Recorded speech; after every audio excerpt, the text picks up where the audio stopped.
Bonjour à tous. Alors, on va attendre que tout le monde se connecte un petit peu.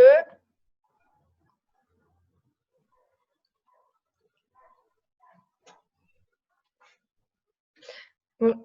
Alors, bonjour à tous, je m'appelle Pauline. Je serai votre médiatrice pour cette conférence. J'espère que vous allez tous bien et bienvenue aussi à ceux qui nous rejoignent sur Facebook. Avant toute chose, je vais juste vous demander d'éteindre vos caméras dans un souci de droit d'image puisque cette conférence est enregistrée et pour conserver un débit satisfaisant. Alors, avant de laisser la parole à Jean Garrigue, je vais juste vous présenter notre association en 2 petites minutes. Donc, c'est une association d'histoire, géographie, créée en 2017. Donc, nous nous appelons Histoire d'en parler. Nous avons pour but de vulgariser l'histoire-géographie, donc en rendant cette matière plus accessible et plus ludique à tout public. Et donc notre slogan un petit peu, c'est l'histoire-géographie par tous et pour tous. Et puis cette année, depuis le début du confinement, on a rajouté et partout. Et c'est donc dans cette démarche que s'inscrit notre printemps de l'histoire-géographie. C'est une série de conférences en ligne, donc via Zoom, sur des thèmes un peu divers et variés, en passant par l'histoire, comme c'est le cas aujourd'hui, la géopolitique ou la géographie. Aujourd'hui, nous avons l'honneur d'accueillir Jean Garrigue, qui est président du comité d'histoire parlementaire et politique et qui est professeur en histoire contemporaine à l'Université d'Orléans. Il va nous parler des hommes providentiels, une fascination française. Avant de lui laisser la parole, je vous remercie de bien éteindre vos caméras et je vous souhaite une bonne conférence. Écoutez, merci beaucoup. Je vous remercie pour votre invitation. Je suis ravi de rencontrer par le biais de Zoom des gens qui s'intéressent à l'histoire politique, qui est mon domaine de prédilection, et de vous parler d'un sujet qui, me semble-t-il, est un sujet important et récurrent parce que il est au confluent de notre histoire politique et je dirais de notre histoire culturelle, de cette culture française spécifique qui fait que, eh bien, depuis plus de 150 ans, il y a une sorte de fascination pour cette figure de l'homme providentiel, pour ce sauveur, celui qui va surgir soudainement au fil de notre histoire pour essayer de résoudre un des problèmes ou un problème qui se pose à nos sociétés, trancher un peu le nœud gordien de nos problèmes. J'avais, il y a quelques années, en 2012, publié un ouvrage qui portait d'ailleurs ce titre et j'ai pu vérifier depuis à quel point cette fascination pour l'homme providentiel était quelque chose d'important dans notre société française, dans notre société politique. On voit même très récemment qu'ont surgi des figures d'hommes providentiels inattendus, comme par exemple le professeur Éric Raoult. Le terme a été employé à son propos. Il est un personnage qui est auréolé d'une forme d'expertise, de popularité dans sa région, mais qui est totalement extérieur au monde politique et qu'on voit apparaître dans la sphère publique et autour duquel se constitue une forme d'engouement qui fait de lui l'homme des miracles, hein, quelqu'un qui a trouvé la solution pour nous guérir de cette Covid-19, de ce coronavirus, de cette pandémie mortelle, et qui, soudain, comme ça, connaît une popularité exceptionnelle. Et cette espèce de figure, eh bien, c'est quelque chose qui est revenu à plusieurs reprises et de manière même exceptionnelle dans la société française. Et c'est ce que j'aimerais vous montrer aujourd'hui, vous rappeler aujourd'hui, puisqu'il suffit de se remémorer en fait notre histoire, au fond depuis l'émergence de Napoléon Bonaparte au lendemain du 18 Brumaire en 1799, car cette figure d'homme providentiel n'a pas cessé de hanter notre imaginaire collectif et d'être présent dans notre histoire politique. Cette figure d'homme providentiel, d'ailleurs, je ne l'ai pas inventée, elle a été étudiée il y a plus de 30 ans par un historien du politique qui s'appelait Raoul Girardet. Dans l'ouvrage dont vous avez là à couverture qui est édité en poche depuis des décennies, qui s'appelle Mythes et mythologies politiques. Et Raoul Girardet, entre autres mythologies, comme celle du complot, par exemple, inventoriait comme une mythologie fondatrice de notre histoire politique contemporaine, celle de l'homme providentiel. Il avait même esquissé, c'était sur une trentaine de pages, une typologie en parlant de ceux qui sont des héros militaires, des conquérants, des Alexandres, comme Napoléon Bonaparte, ou comme le général de Gaulle, à sa manière, des figures qui pourraient être plutôt des figures de Cincinnatus, c'est-à-dire celui qui, à la fin de sa carrière, vient pour être une sorte de bouclier, pour protéger et remettre d'aplomb une société. Là, il avait cité l'exemple du maréchal Pétain, on y reviendra tout à l'heure. Et puis il y a aussi des figures de Solon, c'est-à-dire de réformateurs qui émergent là aussi, et là on peut penser à quelqu'un comme Pierre Mendès France dans les années 50, ou à nouveau à De Gaulle, mais cette fois le De Gaulle de l'après-Seconde Guerre mondiale, des années 1945 et 1946, ou de 1958, lorsqu'il revient pour la deuxième fois en homme providentiel à la fin de la Quatrième République. Donc voilà ce que Raoul Girardet avait eu l'intuition d'analyser et que j'ai voulu, à la suite de mes travaux sur le général Boulanger, qui à mon sens est une autre figure d'homme providentiel, à la suite de ces travaux-là, qui datent maintenant d'il y a une vingtaine d'années, c'est sur cette mythologie esquissée par Raoul Girardet que j'ai voulu réfléchir de manière beaucoup plus attentive. Et j'avais d'ailleurs eu un déclencheur de cette réflexion en 2007, lorsque j'avais observé la campagne électorale de Nicolas Sarkozy, et notamment le premier meeting qu'il avait vu choisi comme candidat de ce qui s'appelait à l'époque l'UMP, et j'avais été frappé par le discours et la mise en scène même de cette cérémonie d'intronisation de Nicolas Sarkozy comme candidat de l'UMP, qui baignait totalement dans cette mythologie de l'homme providentiel. Il était celui qui, seul sur la scène, et toute la mise en scène convergeait vers lui, allait régler tous les problèmes qui se posaient à la société française.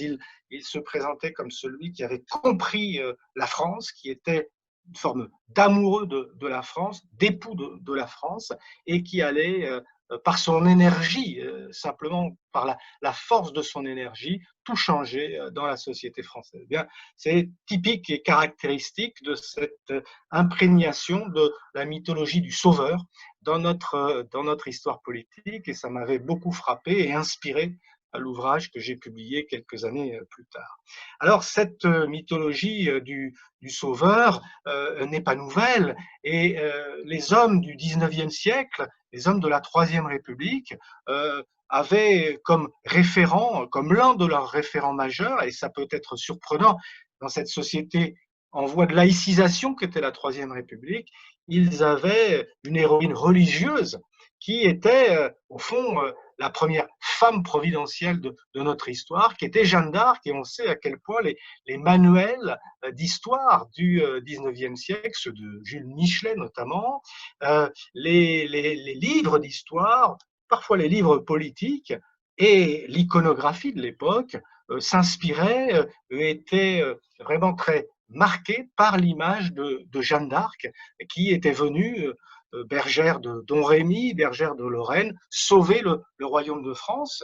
Et autour d'ailleurs de Jeanne d'Arc, on pourrait dire que beaucoup de héros du panthéon républicain, qui a récupéré un certain nombre de figures de l'Ancien Régime, de l'histoire la plus ancienne, comme Vercingétorix par exemple, s'apparente à cette figure de l'homme providentiel. Donc voilà quelque chose qui s'enracine dans notre culture collective depuis des décennies, et ce besoin de se trouver comme ça des héros, alors des héros républicains aussi, ceux de la Révolution française. La Révolution française, très vite, a éprouvé le besoin, elle aussi, de cristalliser ses idées. Les révolutionnaires ont cristallisé autour de personnalités, de figures C'était d'abord celle de Mirabeau, puis qui a été abandonnée lorsqu'on s'est aperçu qu'il avait trahi au profit du roi d'Angleterre. Il y a eu évidemment Danton, il y a eu Robespierre. On voit bien Condorcet, des figures de héros comme ça qui traduisent cette volonté de trouver, d'incarner véritablement la politique en France. Alors, évidemment, le héros républicain n'est pas forcément un homme providentiel, et j'ai publié d'ailleurs il y a quelques mois un autre ouvrage sur la République incarnée qui diffère et qui montre un autre trajet de nos inconscients collectifs autour de ces héros républicains. Et puis, il faut reconnaître aussi que ces figures d'hommes providentiels existent dans d'autres sociétés, dans d'autres pays. Si l'on prend simplement l'exemple des grandes décolonisations africaines ou asiatiques, on voit que très souvent, elles se sont cristallisées autour d'un homme qui est apparu comme un homme providentiel, que ça soit Mao Zedong au début de la révolution chinoise, mais toutes les grandes figures de rebelles et de héros africains ou nord-africains, quelqu'un comme Bourguiba en Tunisie, quelqu'un comme Senghor ou d'autres, ou Houphouët-Boigny en Côte d'Ivoire. On pourrait multiplier comme ça les figures d'hommes providentiels qui ont surgi de l'histoire, et je ne parle pas évidemment de ceux qui ont engendré des régimes totalitaires, que ce soit Adolf Hitler ou Benito Mussolini. J'aurais dû dire d'abord Benito Mussolini et Adolf Hitler, qui sont d'abord et avant tout, qui ont construit leur légitimité sur cette figure de l'homme providentiel, celui qui va sauver une société en danger et qui va la sauver de l'extérieur, au nom du peuple, face aux élites. Et puis, on pourrait aussi évoquer, y compris dans les grandes démocraties, le rôle dans Winston Churchill en 1940, cette figure d'un homme qui était un marginal dans la vie politique britannique, banni pendant de longues années, et qui apparaît en mai 1940 pour sauver la démocratie britannique, ou dans l'histoire américaine, cette cohorte d'hommes providentiels qui commence avec George Washington, qu'on trouve évidemment avec Franklin Roosevelt, j'ai oublié Lincoln pendant la guerre de sécession, et qui va jusqu'à John Fitzgerald Kennedy, ou jusqu'à Barack Obama, qui a été une véritable figure d'homme providentiel, et atypique, car c'était une figure, au fond, beaucoup plus européenne qu'américaine, en tout cas internationale, d'homme providentiel. Mais ce qui est quand même remarquable en France, c'est que, là, je vais donner 4 ou 5 exemples américains.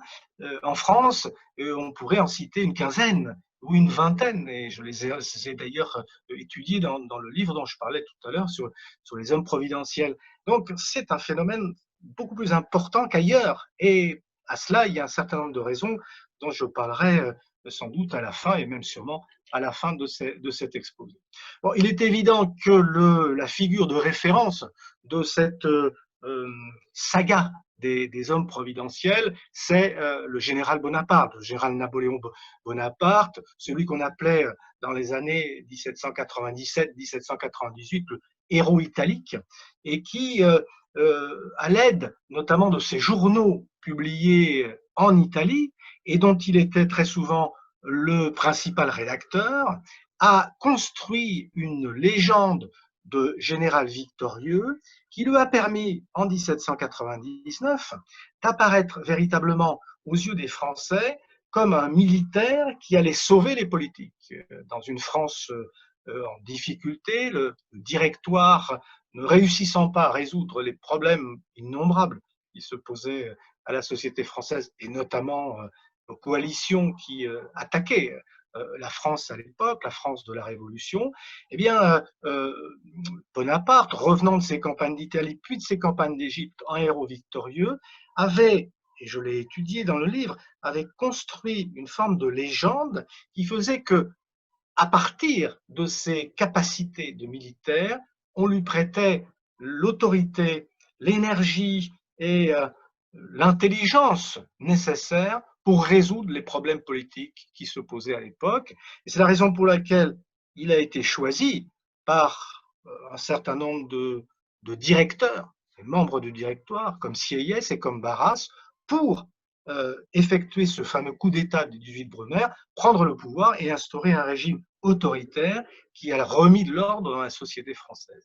Donc on a fabriqué, il a lui-même fabriqué une figure d'homme providentiel, quelqu'un qui n'est pas du sérail politique, qui en réalité est choisi par une partie de ces hommes, puisque avant Bonaparte, ils avaient eu l'idée de s'adresser au général Hoche, par exemple, puis Hoche est mort, ils avaient pensé au général Joubert, qui n'a pas voulu, donc finalement Bonaparte n'était presque pas le premier choix, mais en tout cas, il était celui qui, par la stature de héros qu'il avait construit dans ses campagnes d'Italie, eh bien, a pu faire office d'homme providentiel en 1799 et par la suite.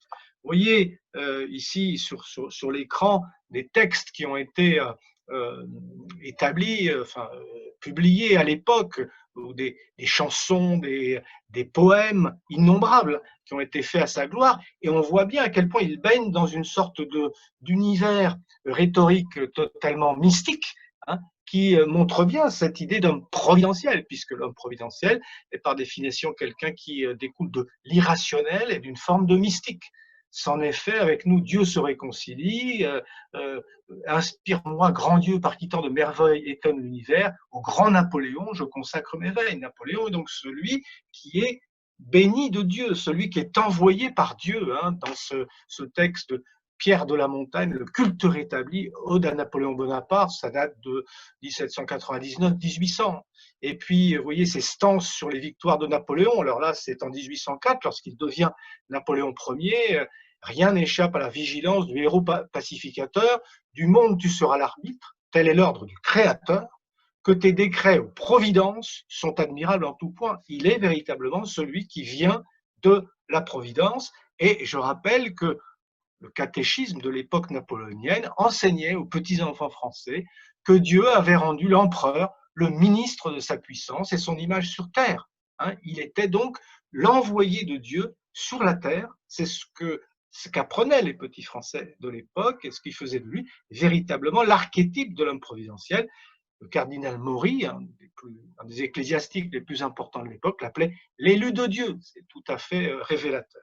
Vous voyez à quel point s'est créée cette image de l'homme providentiel autour de Napoléon Bonaparte, devenu Napoléon Ier, une image qu'il a d'ailleurs ensuite cultivée, y compris après son exil à Sainte-Hélène, avec cet ouvrage qui a été une sorte de testament politique, qui est le Mémorial de Sainte-Hélène, de Lascaz, suivi de Napoléon dans l'exil, et qui construit à travers son dialogue avec Lascaz, en exil à Sainte-Hélène, une vision d'abord édulcorée, améliorée, et une mythologie de Napoléon Ier qui va ensuite profondément marquer la société française, puisque cet ouvrage qui avait été publié dans un premier temps à Bruxelles va circuler un peu partout en Europe et entretenir une légende qui, pendant au moins toute la première moitié du XIXe siècle, va être suivie, comment dire ça,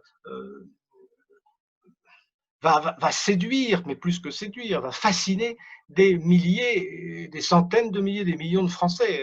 Le nombre d'objets, de bustes, de médailles à la gloire de Napoléon Ier qui circulent secrètement dans la France du 1er 19e siècle, sous la Restauration, eh bien, c'est quelque chose de totalement incroyable. Et d'où ce qui se passe en 1840, lorsque le roi Louis-Philippe a l'idée, pour des raisons conjoncturelles sur lesquelles je ne reviens pas, de faire revenir les cendres de Napoléon Ier à Paris le 15 décembre 1840, il y a de manière tout à fait imprévue des milliers, des centaines de milliers, peut-être plus d'un million de Parisiens et de Français venus de toutes les régions qui sont venus célébrer la mémoire de Napoléon plus de 20 ans, enfin une vingtaine d'années après sa mort. France, tu l'as revu, ton cri de joie aux France couvre le bruit de ton canon, ton peuple, un peuple entier qui sur tes bords s'élance, dans les bras à Napoléon, c'est une chanson de Casimir Delavigne. Vous voyez à quel point l'engouement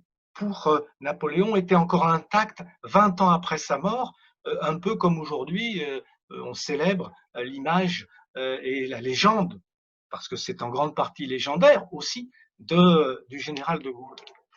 Et alors, ce qui est très intéressant, c'est que cette légende de Napoléon Ier a servi précisément à mettre au pouvoir, à faire arriver au pouvoir son neveu, Louis-Napoléon Bonaparte, fils du frère de Napoléon, qui avait connu d'ailleurs jeune et qui était fasciné par son oncle, et qui, en 1848, à la faveur de la Seconde République, revient en France après des années d'exil. Il a été élevé en Suisse allemande, ce qui explique d'ailleurs qu'il ait eu un très fort accent suisse en Deutsch, un très fort accent allemand pour parler français, et qu'on se soit beaucoup moqué de lui à l'époque.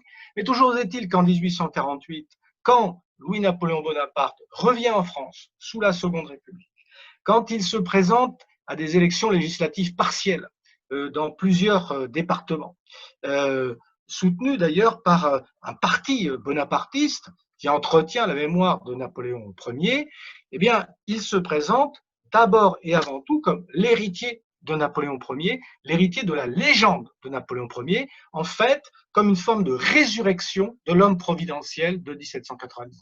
C'est très clair, et si vous regardez, ce n'est qu'un exemple, mais si vous regardez cette image, cette gravure, vous voyez Louis-Napoléon Bonaparte, le 20 décembre 1848, il est élu président de la République. Ça a été notre premier président de la République, élu au suffrage universel, masculin, uniquement masculin hélas, et il prête serment à la Constitution de la Seconde République. Mais qui est derrière lui? Qui voit-on le surplombant comme son génie, comme celui qui l'a inspiré? On voit Napoléon Ier. Et toute la campagne qui a été menée, toutes les campagnes législatives partielles qui ont été menées par Napoléon III, qui s'appelait encore Louis-Napoléon Bonaparte, pendant l'année 1848. Et puis, lors de cette campagne présidentielle, où il a écrasé le candidat de la République, lui qui était l'héritier du bonapartisme, toute cette campagne a été faite au nom et en référence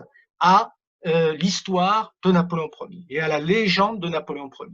C'est tout à fait extraordinaire de voir à quel point Louis-Napoléon Bonaparte se présente en 1848 comme l'héritier d'un nom, plus que véritablement comme une alternative politique. Il n'est que le porte-parole d'une légende qui est celle de Napoléon Ier et une légende de sauveur. Et c'est au nom de cette histoire légendaire qu'il remporte une victoire électorale spectaculaire et devient président de la République. Regardez par exemple ce qu'écrivaient des historiens respectables et assez hagiographiques. Voilà, l'héroïque dévouement de Louis-Napoléon a fermé le 2 décembre 1851, ça c'est à la suite de son coup d'État, puisque en tant que président de la République, eh bien, il s'est livré lui-même à un coup d'État sur la République, et après avoir prêté serment à la République, il l'a écrasé le 2 décembre 1851. Mais aux yeux de ces turiféraires, l'abîme au fond duquel, depuis 3 ans, la démagogie s'est forcée d'entraîner la France. Il est celui qui a refermé le cycle de crise qui avait commencé en 1848, avec les journées de juin, avec la panique des campagnes vis-à-vis de la grande insurrection sociale parisienne de juin 1848. Et lui remet de l'ordre dans tout ça grâce à son coup d'État du 2 décembre. Et aussitôt, l'horizon s'épure, l'avenir s'illumine de clarté féconde. Et ça, c'est typiquement l'homme providentiel. Il arrive, il fait un coup d'État, 3 ans après être arrivé au pouvoir, et tout ce qui n'allait pas, tout ce qui n'allait plus en France, d'un coup, s'améliore. Et nous dit Auguste Vitu, historien de Napoléon III, il arrive qu'un homme, imbu d'une foi profonde qu'il puise dans un génie exceptionnel, s'impose aux autres hommes. C'est typiquement l'homme providentiel, parce qu'il est fort et parce qu'ils sont faibles, parce qu'il sait et qu'ils ignorent, parce qu'ils voient et qu'ils sont aveugles, parce qu'ils croient et qu'ils doutent. Tel fut Napoléon Ier, qui constitua la France moderne, tel est Napoléon III, qui continue l'œuvre du premier empereur. Et c'est ainsi que la figure du sauveur bonapartiste se perpétue d'une génération à l'autre pour construire cette image de Napoléon III comme lui aussi un nouvel homme providentiel.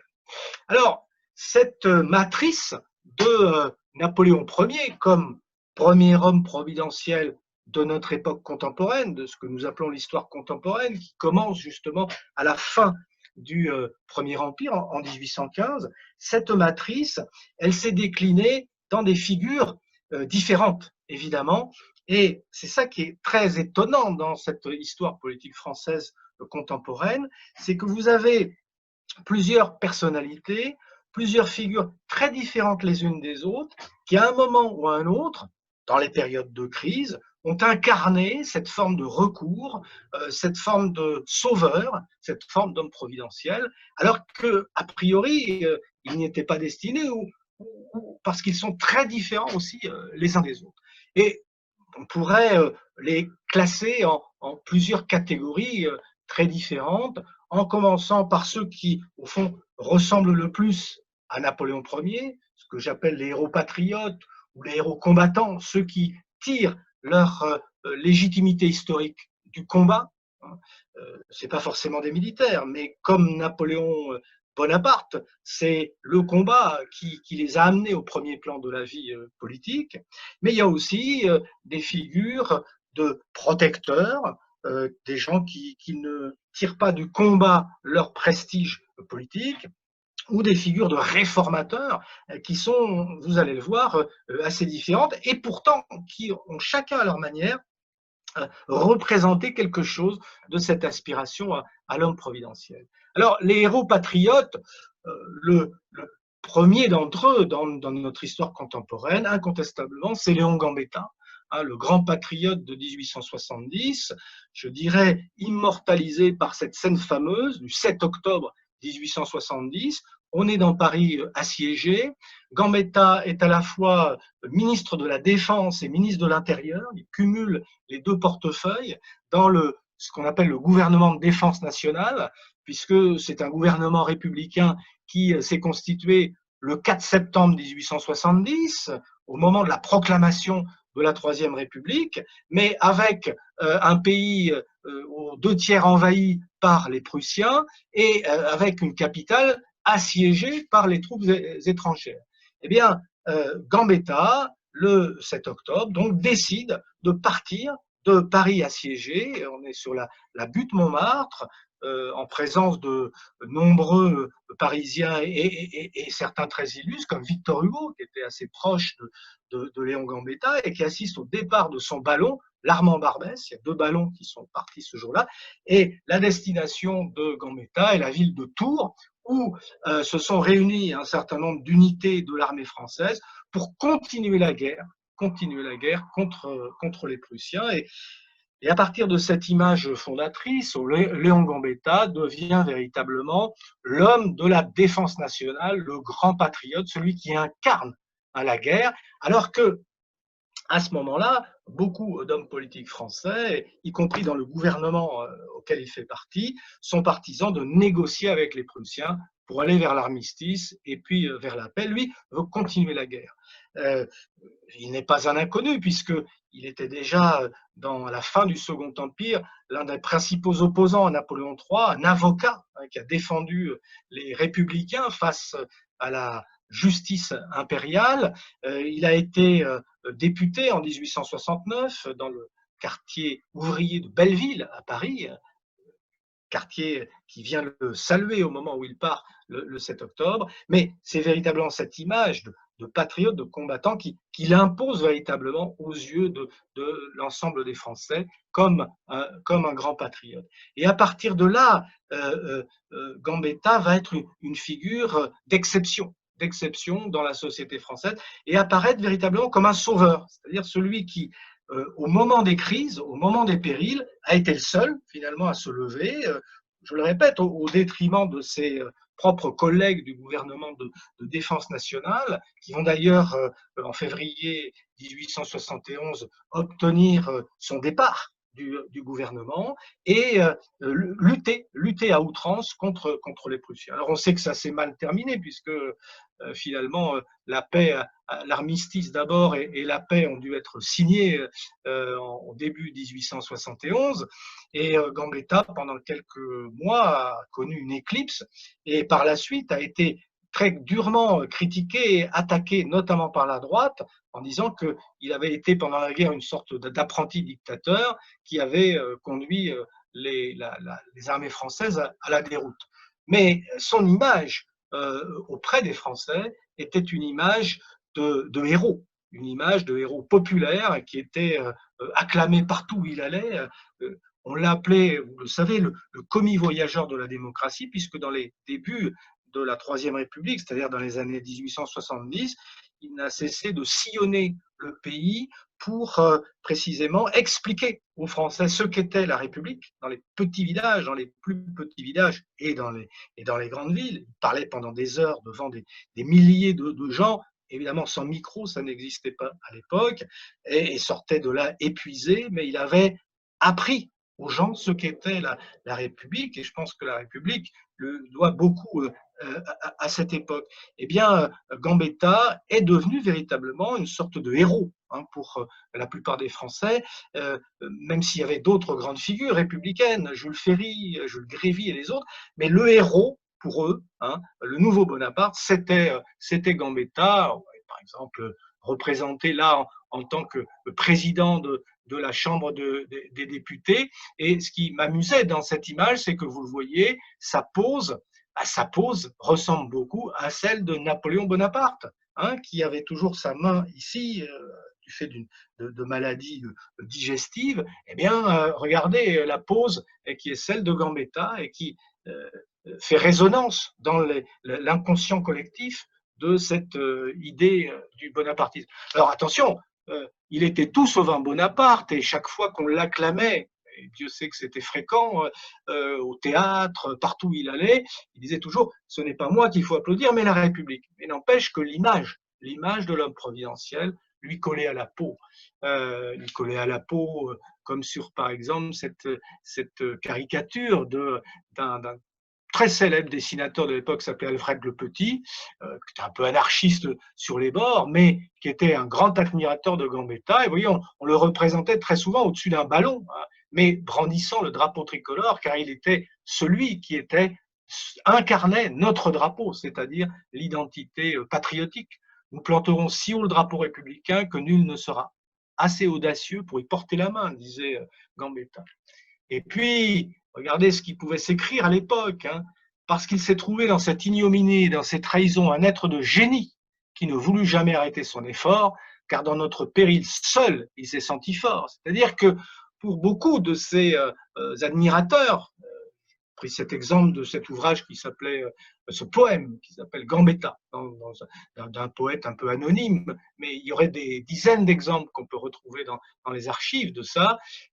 Il est l'homme solitaire qui a vraiment combattu, je le répète, les Prussiens, qui a été le héros patriotique.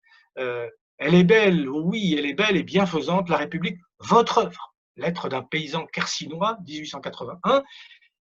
C'est comme si Gambetta avait été le seul artisan de la Troisième République, lui qui finalement l'a très peu gouverné, puisqu'il a été président de la Chambre des députés de 1879 à 1881 et a joué un très grand rôle pour réhabiliter d'ailleurs ce qu'était le parlementarisme, mais il n'a gouverné véritablement, il n'a dirigé le gouvernement que de novembre 1881 à janvier 1882.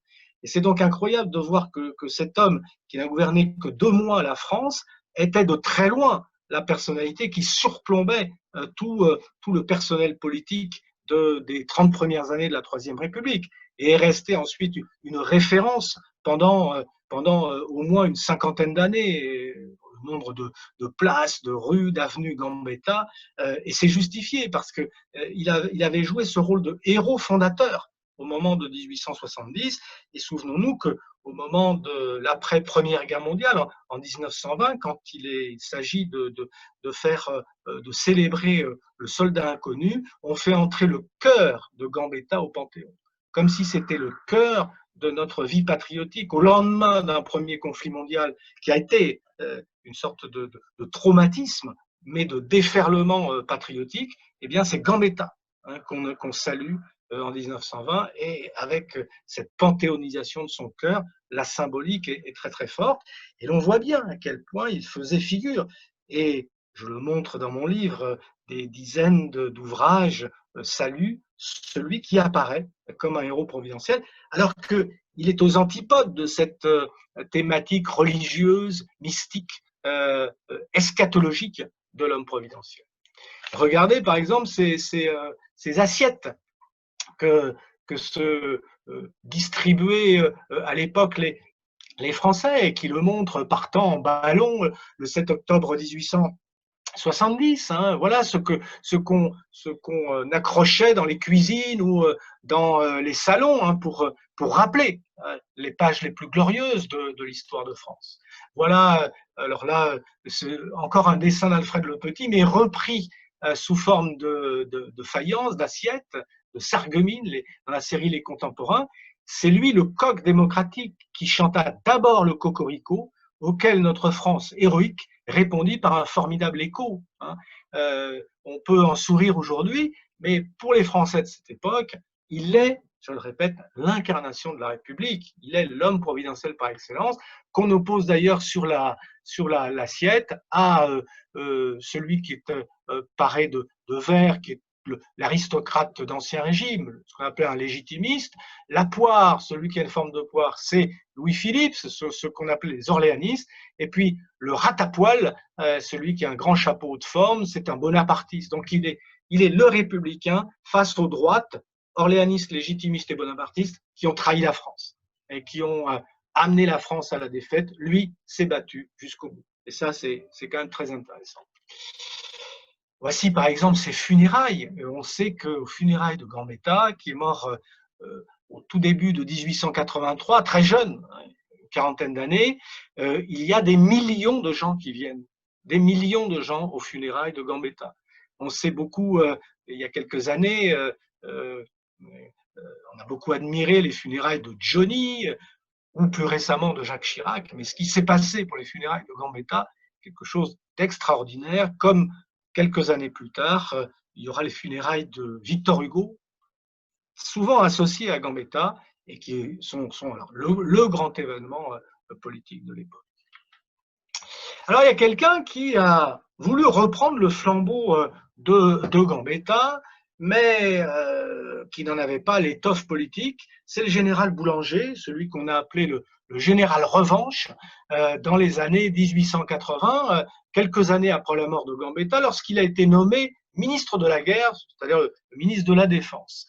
Et ce brave général Boulanger, qui était un général qui avait remporté quelques victoires à l'époque sous le Second Empire, mais qui n'était pas un des grands généraux héros des épopées du Second Empire. Ce brave général est nommé ministre donc en 1886, en janvier 1886, et devient en quelques mois une idole populaire.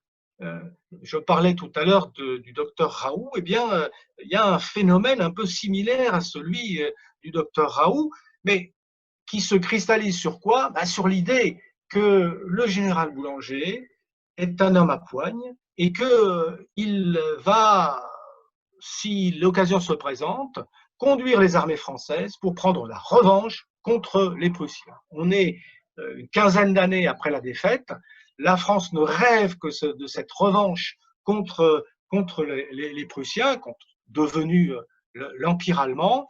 Et Boulanger est celui qui va, à force de parades, à force de discours un peu provocateurs, susciter cet engouement qui fait que voilà, personne ne le connaissait quelque temps auparavant et il devient une idole. On le voit ici sur la couverture de cet ouvrage qui lui est consacré, sa première biographie. On le voit sur son cheval, qui était devenu très célèbre, qui s'appelait Tunis, parce qu'il avait commandé les troupes en Tunisie, et on le voit caracoler au-devant des troupes françaises le 14 juillet 1886, et tous les témoignages montrent que ce jour-là, hein, alors que sont présents le chef du gouvernement et le président de la République, les gens n'ont Dieu que pour le général Boulanger. D'ailleurs, on voit une jeune femme qui lui apporte un verre de vin, une femme du peuple qui lui apporte un verre de vin. On dit que les femmes étaient folles de lui parce qu'il portait très bien l'uniforme. Et je le répète, il est devenu en quelques mois une forme d'homme providentiel, c'est-à-dire celui qui allait, vous voyez ce que dit cette chanson, au général Boulanger, le général Revanche, chant patriotique de Villemer, un grand chansonnier de l'époque, des centaines de chansons, je dis bien des centaines de chansons, des milliers de poèmes qui lui sont dédiés, des femmes qui sont prêtes à tout pour passer quelques heures avec le général Boulanger, parce qu'on voit en lui celui qui va redresser l'honneur national, celui qui arrive et va résoudre tous les problèmes qui se posent. Je rappelle d'ailleurs qu'à cette époque-là, la France vient d'entrer dans une période de crise économique et sociale à partir de 1882, avec des phénomènes de chômage beaucoup moins importants qu'aujourd'hui, mais qui étaient inconnus quelques années auparavant. On est dans une France en crise et qui va se recroqueviller autour de ce général Boulanger, qui se présente comme l'homme du peuple contre ce qu'il appelle la Bastille parlementaire. Ça, c'est très intéressant parce qu'évidemment, c'est au fond ce que je considère moi comme la naissance du courant populiste en France. Le populisme, c'est la définition, c'est un courant politique qui se présente comme le représentant du peuple face aux élites. Bon. Et ça, c'est exactement le rôle du général Boulanger. On le voit ici muni du canon du suffrage universel, attaquer ceux qui sont au pouvoir, hein, les gouvernants. Alors, on distingue par exemple Jules Ferry et Jules Grévy en haut de cette Bastille parlementaire, et même Georges Clemenceau d'ailleurs. On le voit avec ces journaux, l'Intransigeant, la Cocarde, qui étaient des journaux au service de Boulanger. On voit les lieutenants politiques de Boulanger, certains qui venaient de l'extrême gauche, comme l'homme avec la barbe blanche et les cheveux blancs qui s'appelait Henri Rochefort, d'autres qui représentent à l'époque une forme de droite nationaliste. C'est l'homme au chapeau de forme qui est Paul Déroulède de la Ligue des Patriotes. Et avec tout ça, cette alliance, on dirait aujourd'hui rouge-brun, et à l'époque c'est quand même un petit peu différent, il ne faut pas faire d'anachronisme, mais avec des hommes qui seraient aujourd'hui à la France insoumise et d'autres au Rassemblement national, eh bien, je le répète, là c'est de l'anachronisme, eh bien, le général Boulanger va par à l'assaut de la Bastille parlementaire, et toutes les élections partielles auxquelles se présente le général Boulanger en 1888 sont des triomphes jusqu'à son apothéose en janvier 1889 où il est élu député de Paris en écrasant le candidat du gouvernement. Et cet homme politique médiocre qui était Boulanger, qui ne savait pas faire un discours, dont le programme était très simple, révision, dissolution constituante, c'est-à-dire on dissout la Chambre des députés, c'était l'ancêtre de l'Assemblée nationale, on dissout la Chambre des députés et on fait une révision de la Constitution pour donner plus de pouvoir au gouvernement. C'était un peu préfigurer les institutions de la Ve République. Eh bien, cet homme-là devient, je le répète, un potentiel président de la République. C'était sans doute son rêve secret. On dit même qu'en janvier 1889, au soir de sa victoire à Paris, s'il avait décidé de marcher sur l'Élysée, la police et l'armée lui étaient plutôt favorables et il aurait pu faire un coup d'État. Bon, il ne l'a pas fait, heureusement, et il est resté fidèle finalement aux institutions républicaines, mais avec une célébrité incroyable.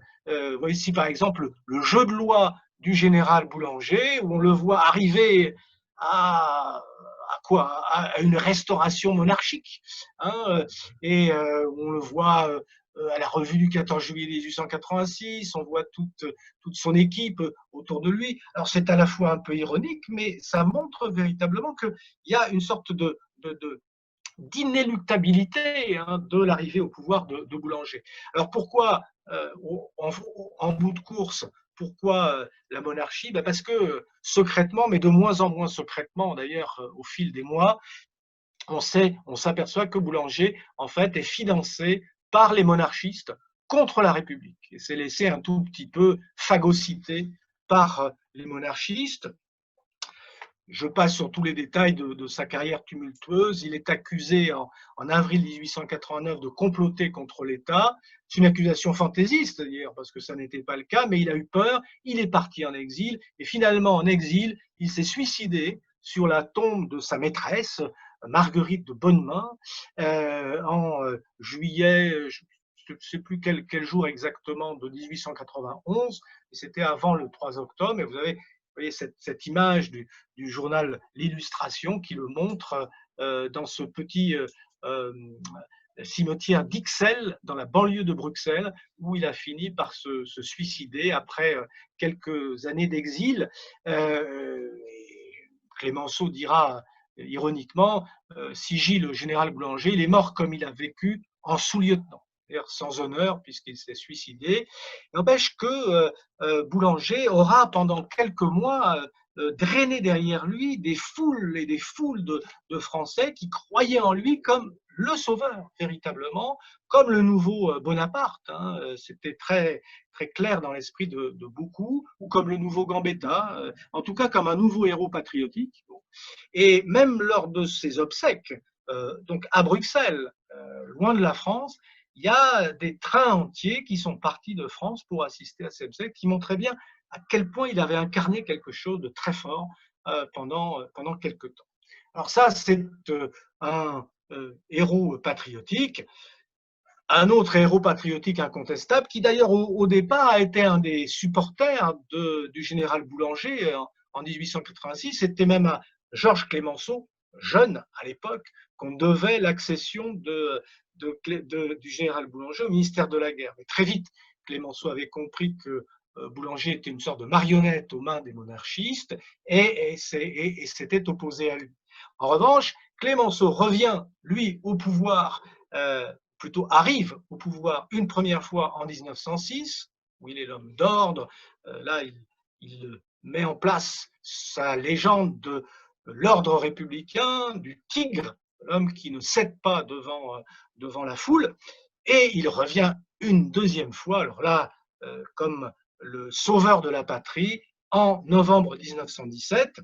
Et là, c'est très, très intéressant parce que Clémenceau, qui, donc, depuis le début de sa carrière, il a commencé comme député en 1871, au tout début de la Troisième République, Clémenceau, qui est déjà septuagénaire, va transformer son image de rebelle, de révolutionnaire même au début de sa carrière, en une image de patriote intransigeant. Il dit en arrivant au pouvoir en novembre 1917, mon seul programme, je fais la guerre. À l'intérieur, je fais la guerre. À l'extérieur, je fais la guerre. Ce qui veut dire, à l'intérieur, chasse à ceux qu'il appelle les embusqués, les profiteurs de guerre, tous ceux qui voulaient plus ou moins négocier avec l'Allemagne, comme Joseph Caillot d'ailleurs, qui était un peu son rival en politique, et qu'il a d'ailleurs très maltraité puisqu'il l'a conduit devant une haute cour de justice pour trahison, alors que Caillot voulait simplement rechercher une option diplomatique avec l'Allemagne. En tout cas, Clémenceau s'en prend à ceux qui, à l'intérieur, minent le moral de la population, et puis à l'extérieur, il va avoir cette vertu incroyable de galvaniser véritablement les troupes françaises. Il faut savoir que Clémenceau, donc, qui a plus de 70 ans à l'époque, passe le tiers de son temps de gouvernement dans les tranchées. C'est un peu comme si Édouard Philippe avait passé un tiers de son activité dans les hôpitaux, on va dire, face au Covid. Clémenceau, parfois même, risque sa vie. On sait qu'il se dresse dans la tranchée en disant « Mais où ils sont où ces Allemands qui viennent me chercher ?» Bon, c'est une personnalité très forte, ce Georges Clémenceau. Et puis, les photographes le prennent très souvent comme ça, des instantanés de Clémenceau auprès des troupes, et il se forge une popularité exceptionnelle, non seulement auprès des poilus, puisqu'il est toujours leur interprète, il faut se battre pour les poilus, il dira ils ont des droits sur nous, hein, ils ont des droits sur nous, ces poilus, parce qu'ils se sacrifient pour les Français, mais il est aussi très populaire dans le reste de la population, à l'arrière, parce qu'on voit qu'il est un patriote intransigeant, qu'il veut aller jusqu'au bout de la guerre. C'est lui qui va réunir le commandement français et le commandement britannique sous l'autorité du maréchal Foch, qu'il a d'ailleurs préféré au général Pétain, qu'il considérait comme un défaitiste, et considérait que Pétain ne croyait pas en la victoire. Donc il préférait avoir le maréchal Foch, qui lui était quelqu'un de difficile à tenir, mais qui voulait aller jusqu'au bout de la guerre, et puis qui va voilà, être l'incarnation de cette France en guerre. Léon Daudet, homme d'extrême droite, disait de lui: le propre de l'homme marqué par la providence, c'est de rejoindre un grand frisson public. Clémenceau, ce jour-là, en novembre 1917, lorsqu'il est choisi par le président de la République Poincaré, Clémenceau, ce jour-là, le rejoignit et l'exprima. Donc c'est tout à fait spectaculaire de voir à quel point, et le terme qui est employé, la providence. Clémenceau, lorsqu'il arrive au pouvoir en novembre 1917, est véritablement une figure d'homme providentiel. Alors c'est vrai que c'est une figure qu'il avait lui-même construite, notamment parce que depuis le début de la guerre, il signait chaque jour un éditorial dans son journal qui s'appelait au départ L'Homme libre et qu'il appelait ensuite L'Homme enchaîné parce qu'il avait été censuré par le gouvernement. Et dans ce journal, il ne cessait de critiquer les politiques de faiblesse des gouvernements, les erreurs de l'état-major.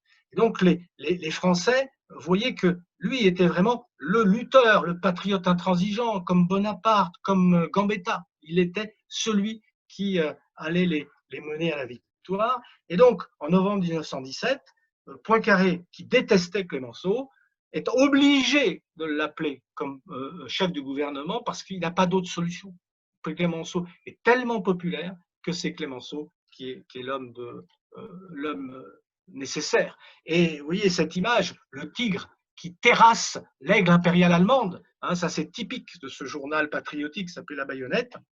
On voit le tigre, Clémenceau, ce tigre à tête de Clémenceau avec ses fameuses moustaches qui tombaient, qui écrase l'aigle l'aigle impérial de l'Allemagne. Ça, c'est une image que tous les Français connaissaient et qui était tellement symptomatique de ce qui se passait dans la réalité et dans l'esprit des Français surtout. Voilà comment on le décrivait Gustave Geoffroy, président de l'Académie Goncourt, qui était un ami très proche. Le patriotisme, l'intelligence, la bravoure, pardon, toutes les qualités du génie français incarnées en ce Français de Vendée, qu'une longue suite d'années a bronzé au feu de la vie pour en faire le chef de cette lutte suprême que la France livre pour le monde civilisé. C'est-à-dire que tout ce que sont les Français, tout ce qu'est la mythologie du patriotisme français, s'incarne en une personne, en une personnalité qui est celle de Clémenceau. Alors il est, pour Georges Lecomte, sa poigne a tout sauvé parce que c'est l'homme de la France. C'est ce que dira Winston Churchill d'ailleurs. Hein. Clémenceau, c'est la France. Très intéressant ça aussi. Alors voilà, on a une figure qui devient celle du Père Lavictoire, et on le voit au lendemain de la Première Guerre mondiale, prendre dans ses bras deux petites filles qui sont en fait les provinces perdues en 1871, celles que la France avait dû céder à l'Allemagne, la Lorraine, ou plutôt une partie de la Lorraine, et l'Alsace avec son célèbre nœud qui est emblématique des Alsaciens. Il est véritablement totalement adulé en 1919 par les Français, refusant d'ailleurs, tel Gambetta, cette adulation, mais n'échappant pas à cette figure d'homme providentiel pour les Français. Regardez ce que lui écrit par exemple cette petite paysanne du pays de Caux, hein, votre courage, votre indomptable énergie, votre grand patriotisme vous ont rallié les suffrages de notre bien-aimée patrie. Hein. Voilà. Tous sont avec vous, grands et petits. Venus du fin fond de la France, tout le monde reconnaît l'œuvre de Clémenceau. Alors voilà, ces grands patriotes auxquels on pourrait ajouter évidemment l'image du général de Gaulle du 18 juin 1940, homme providentiel par excellence, puisque seul, ou quasiment seul, avec son aide de camp, Geoffroy de Courcelles, il part en Angleterre, obtient péniblement que Winston Churchill lui laisse lancer son appel du 18 juin, qui est entendu par très peu de gens en France, qui est ensuite publié dans quelques journaux britanniques et quelques journaux français, mais ensuite d'autres messages vont suivre le 22 juin, le 2 juillet même, un message qui va être filmé par les caméras britanniques. Il est par excellence ce colonel de Gaulle devenu général de brigade quelques jours avant le 18 juin, sous-secrétaire d'État à la guerre, quelques jours avant son appel. Il est par excellence l'homme providentiel, mais sur lequel je reviendrai un petit peu plus tard, parce qu'il a été par 2 fois l'homme providentiel, peut-être même 3 fois, si on considère que lorsqu'il arrive à Paris en août 1944, presque personne ne connaissait sa silhouette, son visage, et que là, il s'est incarné comme l'homme providentiel. Mais avant de parler du général de Gaulle, il faut parler d'autres figures d'hommes providentiels, peut-être moins évidentes que celles dont je viens de parler, des patriotes dont je viens de parler, et qui sont plus des figures de protecteurs, de sages, de grands-pères, qui à un moment donné ont véritablement eux aussi suscité une ferveur, un enthousiasme qui a fait d'eux des hommes providentiels. Je pense par exemple à Adolphe Thiers. Adolphe Thiers est pourtant a priori l'anti-Gambetta. Adolphe Thiers, au moment de la chute du Second Empire et de la proclamation de la Troisième République, le 4 septembre 1870, est un homme qui vient de la droite conservatrice, qui se rallie à la République, il faut bien le dire, bon gré, mal gré, mais qui veut d'abord assurer la paix. Son objectif majeur, c'est de revenir à la paix. Et il va être un recours. Lorsque, sous la pression des Allemands d'ailleurs, est élue une Assemblée nationale le 8 février 1871 pour que soit désigné un exécutif susceptible de négocier avec les Prussiens, eh bien, c'est Thiers qui est choisi précisément comme chef du pouvoir exécutif par cette Assemblée nationale, parce qu'il est un petit peu l'homme qui fait le trait d'union entre les monarchistes, qui sont majoritaires dans cette Assemblée, et les républicains. Il est le recours en 1871, et très vite, pour une majorité de Français, on a confiance en lui, c'est un homme d'expérience, il est aussi, comme le Clémenceau de 1917, il a plus de 70 ans, il a une très forte expérience, il a déjà été Premier ministre, enfin chef du gouvernement sous Louis-Philippe, comme le manifeste cette caricature. Alors ça, c'est une caricature évidemment qui est une caricature très hostile. Le massacreur de la Commune, il est celui qui, du 21 au 28 mai 1871, a envoyé les troupes de Versailles massacrer les communards. Donc les Parisiens sont en furie contre Thiers, et il y a de quoi, puisqu'il a fait tuer quand même une bonne trentaine de milliers de Parisiens. Ça a été une boucherie terrible, cette semaine sanglante de mai 1871. Donc on le représente comme le roi des capitulats, celui qui veut signer la paix avec les Prussiens. Il tient dans sa main la poire emblématique de Louis-Philippe, dont il a été le ministre, de même que d'ailleurs le parapluie qu'il porte, et il siège sur cette nouvelle colonne Vendôme, mais de la capitulation de Paris. Il est vraiment, il y aurait des tas de caricatures que j'aurais pu montrer de Thiers, mais en même temps, pour tout le reste des Français, il est celui qui va signer la paix et qui va faire sortir la France de la guerre. Et pour ça, on lui est extrêmement reconnaissant. Regardez Émile Zola, qui est pourtant un républicain. Hein, c'est un vrai républicain, Émile Zola. À l'époque, il n'est que journaliste, il n'est pas encore très connu. Il écrit dans le Sémaphore de Marseille, le 10 juin 1871. Et voilà ce qu'il dit de Thiers. Hein. La gloire que conquerrait M. Thiers s'il nous sauvait se retrouve à notre avantage pour que nous trouvions mauvaise son espérance d'en couvrir à jamais son nom. Ce qui veut dire qu'il est celui dont on attend, dont on célèbre véritablement le rôle de protecteur, le rôle de pacificateur. Et regardez, quelques mois plus tard, lorsque Thiers, donc, qui n'est plus d'ailleurs, qui n'a plus le titre de chef du pouvoir exécutif, mais de président de la République. C'est le deuxième président de la République de notre histoire depuis août 1871. Je ne crois pas que jamais aucun personnage ait reçu un accueil plus chaleureux, plus cordial, plus unanime. Hein. Il y a des milliers de personnes qui sont là pour remercier Adolphe Thiers d'avoir été l'homme de la paix, le pacificateur. C'est-à-dire qu'il a fait l'inverse de Gambetta, mais sa célébrité est à la hauteur de celle de Gambetta.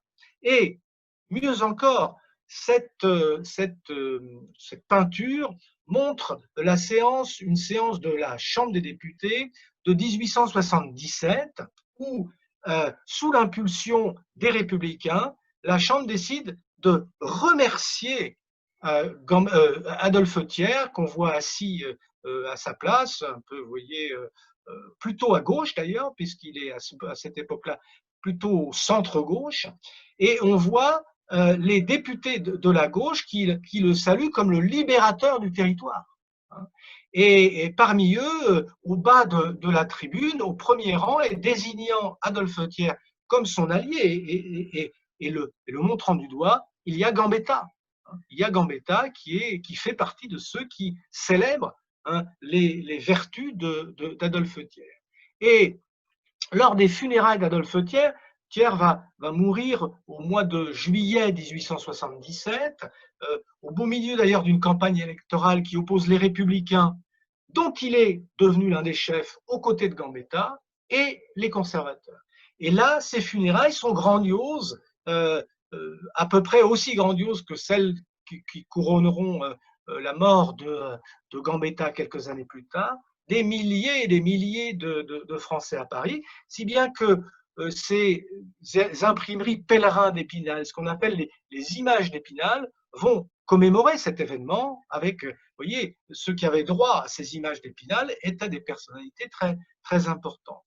Et innombrables sont les lettres, les hommages à Thiers au moment où il disparaît, et puis même dans les années 1871-1877, quand il était au pouvoir, puis qu'il a dû quitter le pouvoir, puis qu'il est devenu un des leaders de l'opposition républicaine, il a été véritablement une icône pour beaucoup de Français. Et c'est un grand paradoxe, car du côté de la gauche, dans l'héritage de la Commune, on a toujours vilipendé et considéré qu'il était d'abord le massacreur de la Commune, mais pour toute une autre partie des Français, une majorité à l'époque, une grande majorité, il était un véritable héros protecteur, un homme providentiel, parce que c'était lui qui avait su négocier la paix avec l'Allemagne.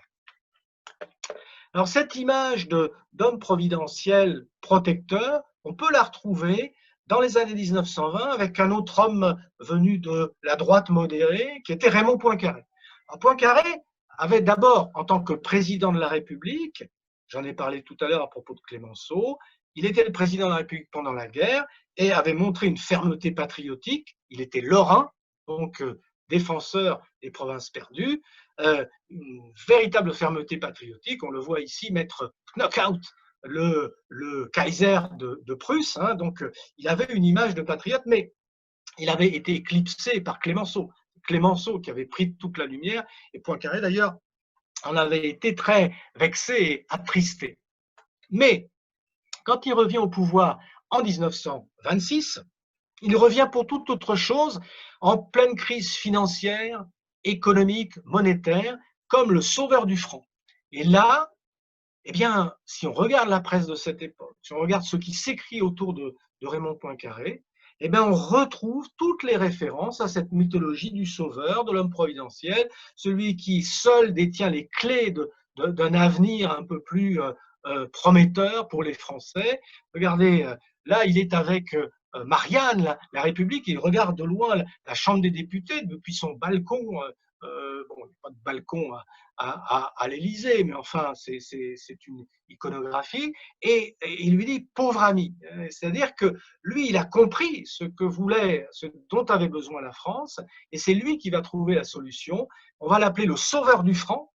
On reste dans cette idée de l'homme providentiel, celui qui sauve, le sauveur du franc. Il va faire une dévaluation du franc et va rétablir incontestablement de l'ordre dans les finances et momentanément sauver la France de la crise économique et sociale. Regardez cette autre caricature du journal Aux Écoutes, qui c'est vrai était plutôt un journal de droite, mais qui montre l'union nationale autour de Poincaré, le parapluie Poincaré, qui protège la France. Le parapluie est emblématique de cette idée de protection.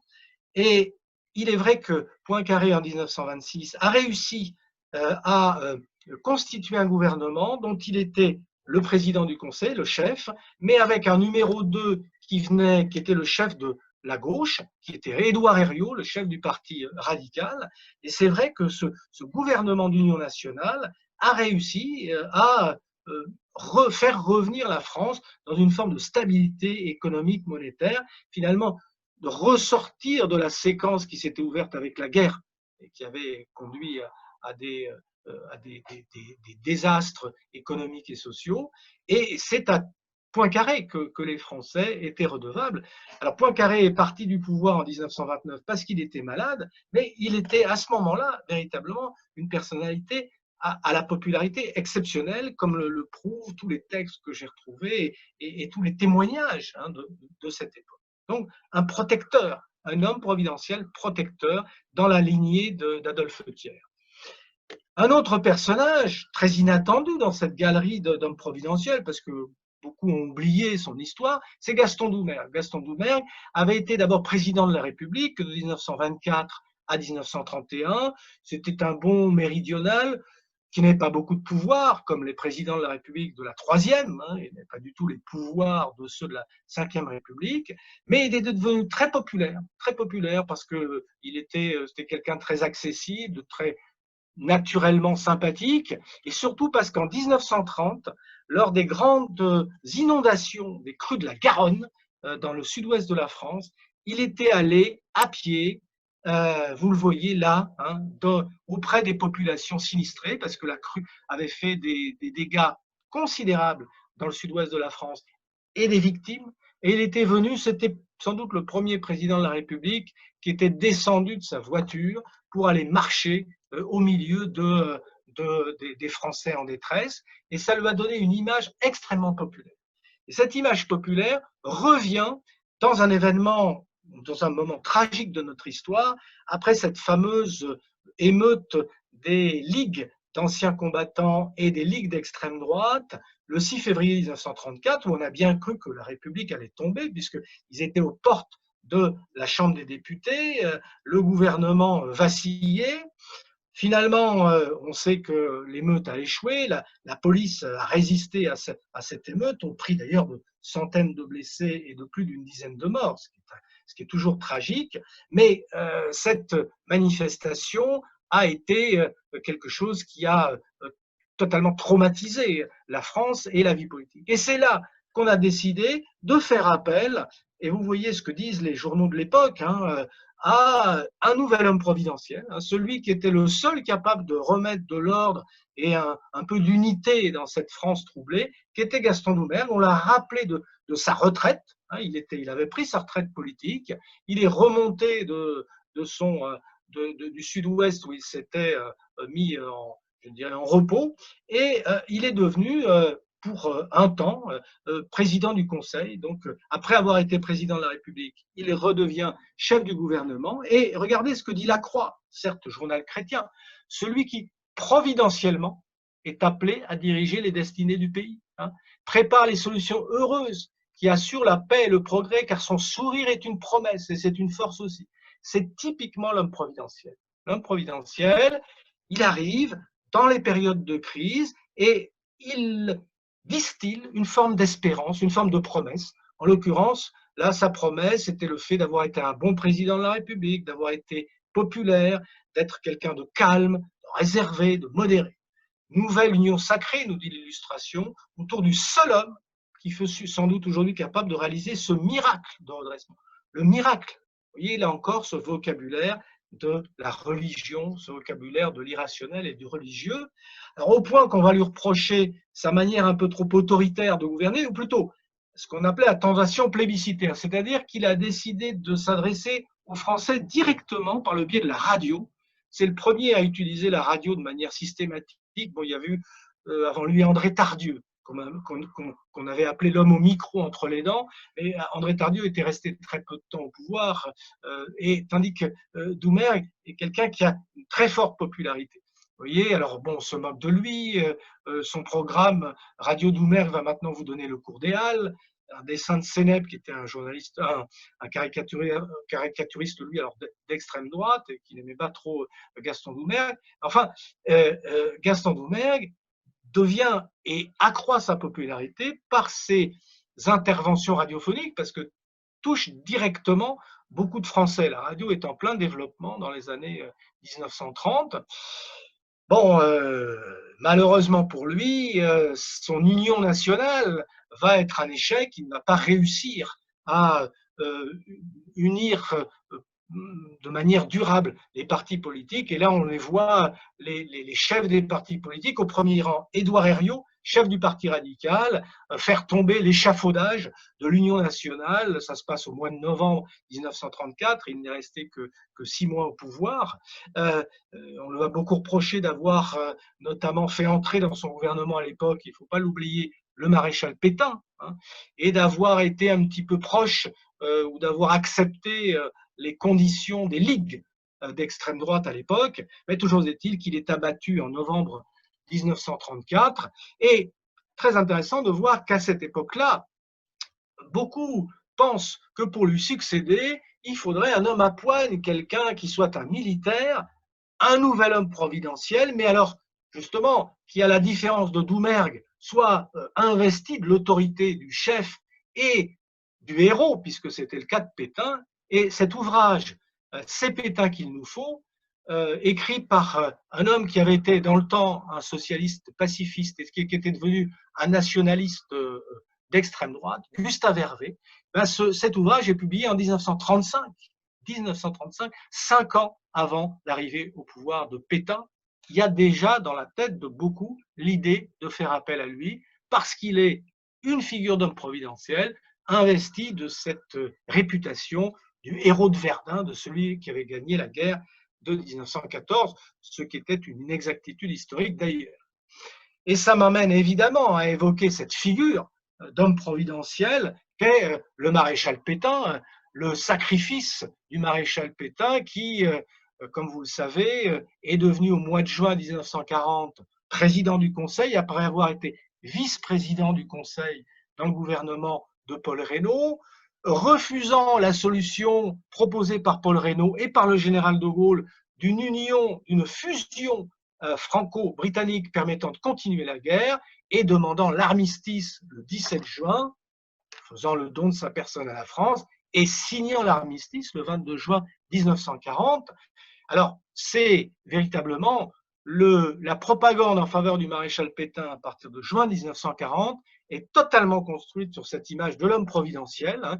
Il fait le don de sa personne à la France pour lui épargner les pires souffrances. Il lutte pour le salut du pays. Hein, vous voyez, cet homme qui ne fait pas partie du petit monde politique, du petit monde des partis politiques, qui est d'abord le héros de 1914, vient comme le sauveur en bradant l'honneur de la France aux yeux du général de Gaulle, mais pour la majorité des Français, il est celui qui va les protéger. L'armistice va leur permettre de sauvegarder une zone libre, de sauvegarder une partie de l'armée française et d'éviter un châtiment plus dur qu'aurait pu imposer Adolf Hitler. Bon, les historiens ont montré qu'il n'en était rien et que, en fait, derrière le projet du maréchal Pétain, il y avait surtout une revanche contre la France du Front populaire, contre des années de république. Hein. Et ça n'est pas un hasard si la devise liberté, égalité, fraternité est remplacée par travail, famille, patrie, à l'image de ce que Pétain appelait la révolution nationale, qui était une forme de régénération vers le passé, hein, de retour vers le passé de la France, un passé où les paysans, les artisans vivaient en harmonie derrière le maréchal Pétain, héros de la guerre 14-18. Vous voyez, la régénération, notre défaite est venue de nos relâchements, l'esprit de jouissance l'a emporté sur l'esprit de sacrifice. Ce que Pétain appelle l'esprit de jouissance, ce sont les réformes de 1936, les congés payés, par exemple. Hein, c'est ça, l'esprit de jouissance. Le premier devoir est aujourd'hui d'obéir. Hein, voilà ce qu'est la société du maréchal Pétain. Tout est centré, tout est focalisé sur une personne, une image, celle de Pétain, parce qu'il est précisément cette figure d'homme providentiel. Alors, ce que raconte d'ailleurs, ce qu'on raconte aux petits-enfants, hein, voici un livre pour enfants, publié à l'époque, 1941-1942, de Palluel Marmont. Il était une fois un maréchal de France, qui raconte comment Pétain va rencontrer deux petits-enfants dans la campagne et leur expliquer ce que sera cette France nouvelle régénérée, cette révolution nationale, par exemple. Ou alors là, pour les plus grands, René Benjamin de l'Académie Goncourt, Le maréchal et son peuple, quelle faveur de vivre autant d'un homme dont on sait déjà qu'il dépassera l'histoire. Et le nombre d'ouvrages qui sont à la gloire du maréchal Pétain, les affiches, les livres de classe, les chants à la gloire du maréchal Pétain, Maréchal nous voilà, qu'on est obligé de faire chanter aux enfants dans les écoles, l'épuration des écoles, bien sûr, de ceux qui n'étaient pas des pétainistes, tout ça traduit ce culte de l'homme providentiel Pétain. Alors, regardez ce qu'on lui écrit depuis les camps de prisonniers. Hein. Vous êtes notre étoile de Noël, l'espoir qui resplendit malgré l'orage et ne ment pas. De grâce, monsieur le maréchal, demeurez avec nous et permettez à vos fils respectueux de vous embrasser. Ce culte du maréchal Pétain aboutit à une idolâtrie totale et, en tout cas, dans les débuts, y compris même après qu'il ait lancé la France dans une politique de collaboration officielle avec l'Allemagne en octobre 1940, une grande majorité de Français croient encore qu'il est véritablement cet homme providentiel. Bon, on sait que l'histoire a montré qu'il en était tout autrement, et heureusement, une autre catégorie d'hommes providentiels ont émergé dans les années qui ont suivi, et je pense à cette catégorie dans laquelle s'inscrivent peut-être les deux figures les plus marquantes de notre histoire d'après 1945, qui sont Pierre Mendès France et le général de Gaulle. Mendès France d'abord, qui émerge dans les années 50, même s'il a déjà été ministre et d'abord résistant dans la France libre du général de Gaulle, puis ministre du général de Gaulle à la Libération, mais ensuite qui a pris un petit peu ses distances avec la politique. Pierre Mendès France va émerger au cœur des années 50, notamment grâce à un hebdomadaire créé pour lui, en sa faveur, pour le soutenir, qui s'appelle L'Express, qui a été créé par Jean-Jacques Servan-Schreiber et François Giroud en 1953, et qui se voulait le journal de Pierre Mendès France, au service des idées de Pierre Mendès France, et qui permet à Mendès France d'arriver au pouvoir, alors d'arriver au pouvoir dans une période de crise par excellence, puisque c'est la défaite des armées françaises dans la cuvette de Dien Bien Phu en mars, avril, mai 1954. Dien Bien Phu est tombé, traumatisme non seulement militaire, mais traumatisme, je dirais, moral pour une France qui se vit comme une France qui perd, hein, qui a perdu l'Indochine, après avoir perdu la Tunisie, pardon, pas la Tunisie, puisque ce sera Mendès France qui négociera la sortie de la Tunisie de l'empire colonial, une France qui a perdu du terrain un peu partout sur ses territoires coloniaux, qui a à faire face à la montée en puissance des États-Unis et de l'Union soviétique avec la guerre froide. Bref, c'est une France qui se vit comme une France qui perd et qui va trouver en la personne de Mendès France véritablement une espérance et un souffle nouveau. D'abord, Mendès France arrive au pouvoir en juin 1954, il est nommé par le président de la République, René Coty, il est nommé président du Conseil, donc chef du gouvernement, et aussitôt décide de signer la paix en Indochine, ou plutôt de s'engager à signer la paix en Indochine avant 100 jours. Et pour la première fois, un président du Conseil fait ce qu'il avait promis, il réussit à signer cette paix en Indochine, et quand même depuis 1946, qui était une sorte comment dirais-je, de pomme de discorde permanente pour la vie politique française et pour la société française, qui pesait lourdement sur la société française. Il réussit à signer la paix, il va, je viens de le dire, réussir à négocier aussi la décolonisation de la Tunisie, lancer celle du Maroc, etc. Et devient, pour les Français, le symbole d'une nouvelle ère, un rajeunissement de la société française, ce que traduit d'ailleurs le sigle PMF. Hein, en fait, PMF, comme le sera plus tard JFK aux États-Unis, et comme l'était en 1932 FDR, Franklin Delano Roosevelt, pour les Américains. Il est véritablement une icône pour toute la jeunesse française. Il faut voir, j'ai retrouvé moi des malles entières de lettres qui étaient envoyées à Pierre Mendès France en 1954, émanant de tous les milieux, et notamment des jeunes Français, et qui sont en vénération, en admiration devant son énergie, devant sa rigueur, devant son intégrité. Et alors, ce qui est très intéressant, c'est de voir comment les anglo-saxons sont en admiration devant Mendès France. Tous les journaux américains, britanniques, regardez Time, This Weekly News Magazine, Francis Ier Mendès France, 30 days to make peace or lose office. Ça, c'est quand il avait promis en un mois de faire la paix. Et on va l'appeler Superman dans la presse américaine. Et louer son travail. Regardez, alors, François Mauriac dans l'Express. François Mauriac qui était gaulliste, hein, pourtant. Voilà, ses adversaires feront bien d'y regarder à deux fois avant d'étrangler la petite fille Espérance, qui est la fille de Mendès France, si frêle encore, mais vivante et belle, et que tout un peuple couvre des yeux avec amour. Après le 18 juin 40, le 18 juin 1954, après le renouveau militaire, le renouveau politique, c'est-à-dire qu'on associe l'arrivée au pouvoir de Mendès France à l'appel du 18 juin du général de Gaulle. Et celui qui le fait est le président des forces françaises libres et évadées de France-Moselle, c'est-à-dire un héros de la résistance, hein, qui va reconnaître au fond la filiation entre le de Gaulle de 1940 et le Mendès France de 1954. Il n'y a pas de meilleure façon d'incarner cette image et cette continuité de l'homme providentiel. Le Daily Mirror, hein, britannique. Le monde avait renoncé à la France en tant que grande nation. De ses dirigeants, le monde ne se rappelait que Pétain et de Gaulle. Bon.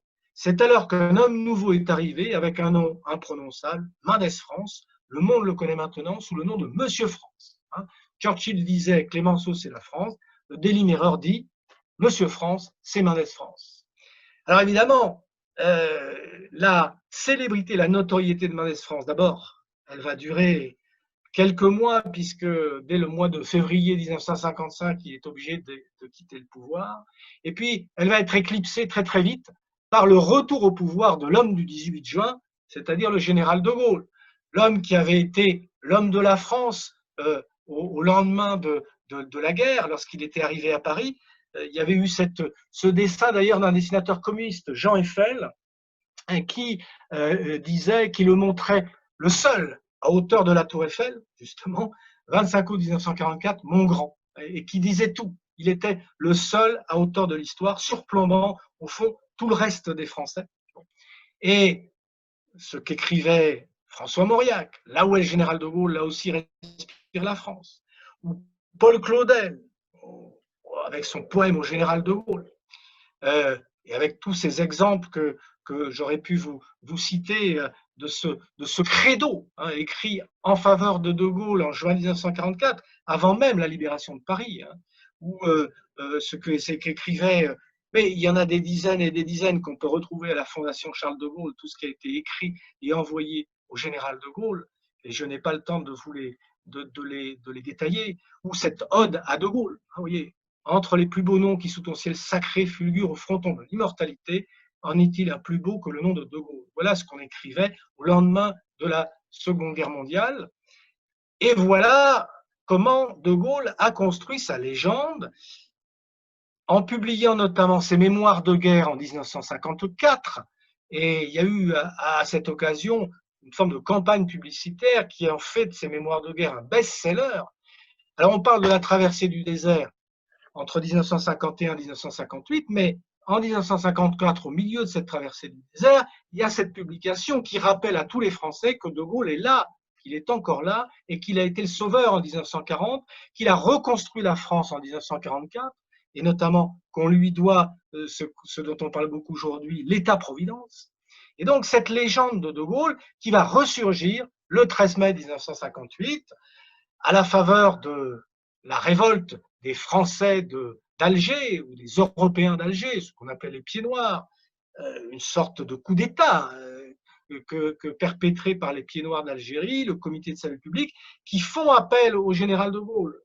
Alors, des historiens et des journalistes ont parlé de coups d'État et même des journalistes avaient parlé des 13 coups du 13 mai, puisqu'il y aurait eu 13 complots différents de militaires, de politiques, etc. Bon, de Gaulle a en tout cas utilisé ce qui s'est passé le 13 mai 58 pour se faire octroyer les pleins pouvoirs par l'Assemblée nationale et pour devenir président du Conseil, car en fait, le 1er juin 1958, le général de Gaulle devient le dernier président du Conseil de la 4e République et va lancer la rédaction très rapide, en quelques mois, de la Constitution de la 5e République. Et il est véritablement, là encore, il redevient une figure d'homme providentiel. La 4e République était en crise, menaçait d'être renversée par ce coup d'État d'Alger ou par les parachutistes qui s'étaient posés, enfin qui s'étaient réunis ou rassemblés en Corse pour prendre le pouvoir en métropole. Eh bien, le général de Gaulle a sauvé la France et il fait appel au peuple pour dire oui à la Constitution qu'il a annoncée le 4 septembre 1958, place de la République. Il l'annonce le 4 septembre pour faire référence à la 3e République. Et vous voyez, ce qui est très intéressant, c'est que cette Marianne libérée de ses chaînes, qui reprend d'ailleurs un code iconographique des lendemains de la Seconde Guerre mondiale, elle a derrière elle, comme en ombre chinoise, celui qui est au fond l'homme providentiel de la République, c'est-à-dire le général de Gaulle, avec son célèbre V de la victoire. Hein, c'est toute une symbolique qui tend à faire incarner la République par le général de Gaulle en 1958 pour faire de lui un nouvel homme providentiel.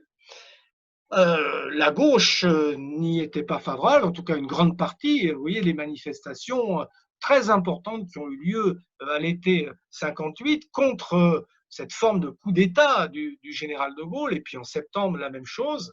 Mais l'image du général de Gaulle était telle, regardez comment on lui tendait les enfants pour qu'en quelque sorte il les bénisse, tels les rois thaumaturges de l'Ancien Régime. Là, il est auprès de Michel Debré, dans ses bains de foule qu'il affectionnait, comment André Malraux, qui sera son grand ministre de la Culture, va sculpter cette statue providentielle du général de Gaulle, y compris à la fin, après sa mort, où il écrira ce fameux livre, Les chaînes qu'on abat, dans lequel il déploie une sorte de légendaire du général de Gaulle qui est resté ensuite pour très longtemps. Regardez de Gaulle qui entre en 1959 dans cette collection que les plus anciens ont connue, la Bibliothèque verte, que tous les enfants de France lisaient, et de Gaulle entre dans cette Bibliothèque verte parce que c'est une légende qui est contenue. Et lorsqu'il cessera d'exercer ses fonctions en avril 1969, et pardonnez-moi d'avoir été très très vite sur l'image du général de Gaulle, eh bien ce sera un deuil national. Georges Pompidou dira « la France est veuve » après la mort du général de Gaulle. Mais avant même la mort du général de Gaulle, regardez ce qu'on lui écrit. « J'ai pleuré quand j'ai su que vous n'étiez plus notre président de la République. Papa et maman avaient beaucoup de peine, mon frère et ma sœur aussi », lui écrit la petite Guylaine en 1959. Alors ensuite, il y aura les poussières de la mythologie gaulienne. De Gaulle avait dit quelques jours avant de quitter le pouvoir en avril 1969, à la suite du référendum manqué d'avril 69, il avait dit à Jean de Lipkowski, l'un de ses proches, il avait dit « Bon, de Gaulle, c'est fini, la politique, c'est fini, mais le mythe, vous allez voir, le mythe de Gaulle, on en parlera 50 ans plus tard. » Et il avait raison, car la mythologie gaulienne est restée et a alimenté cette mythologie de l'homme providentiel que même a repris François Mitterrand, qui avait été pourtant l'adversaire numéro 1 du général de Gaulle, et qui s'est coulé dans les habits de la monarchie républicaine de la Ve République, qui a organisé sa propre panthéonisation le 21 mai 1981, après son élection, lorsqu'il va au Panthéon et qu'il dépose des roses sur les tombes de Victor Schœlcher, de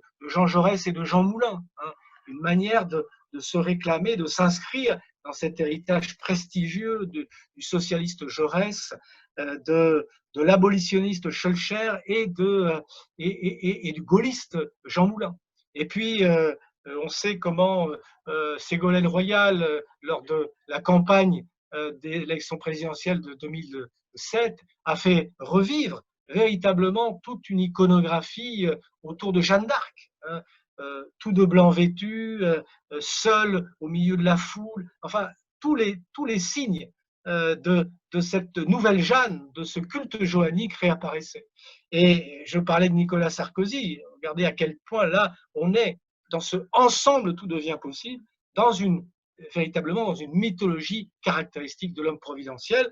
D'ailleurs, les journaux ne s'y trompaient pas, qui le représentaient en Nicolas Bonaparte, hein, ou lui-même à cheval en Camargue, ou reprenant l'héritage gaullien. Et puis aujourd'hui, Macron serait-il l'homme providentiel de la gauche, disait-on en 2017, et titrait La Vie le nouvel homme providentiel. Alors, bon, on voit à quel point cette iconographie, cette mythologie a été très présente. Comme il me reste très peu de temps, il faut donner quelques éléments d'explication. Premier élément d'explication, on a besoin d'un providentiel quand une société est incapable de résoudre ses problèmes par le consensus, par la négociation, par le dialogue, par le lien entre l'État et ce qu'on appelle les corps intermédiaires. C'est typiquement la société française qui n'a pu sortir des crises qu'en ayant recours à une personnalité forte ou par des crises majeures comme des révoltes ou des révolutions. Ça, c'est le premier point. Pourquoi l'homme providentiel? Parce que c'est une figure qui incarne notre nostalgie de la monarchie, tout simplement, une monarchie absolutiste, une figure providentielle qui baigne dans une religiosité associée au monarque d'Ancien Régime. On a tous les éléments de cette nostalgie de la monarchie absolutiste avec l'homme providentiel. C'est comme si la République avait besoin de se retremper en permanence dans son héritage monarchique. Et puis, troisième élément d'explication, une monarchie républicaine qui a besoin de héros, tout simplement. Dieu sait que l'héroïsme est une valeur qui est mise en avant de manière très fréquente, y compris par l'actuel président de la République, mais à toutes les époques, déjà sous la Révolution française. Et donc l'homme providentiel, c'est le héros par excellence. Mais un héros qui ne se contente pas d'être un héros, mais qui vient sauver la société au moment où elle est dans les crises, que ce soit des crises de guerre, des crises économiques, des crises sociales, des crises culturelles, comme on les a traversées. Donc vous voyez à quel point il y a là une récurrence de cette fascination pour l'homme providentiel.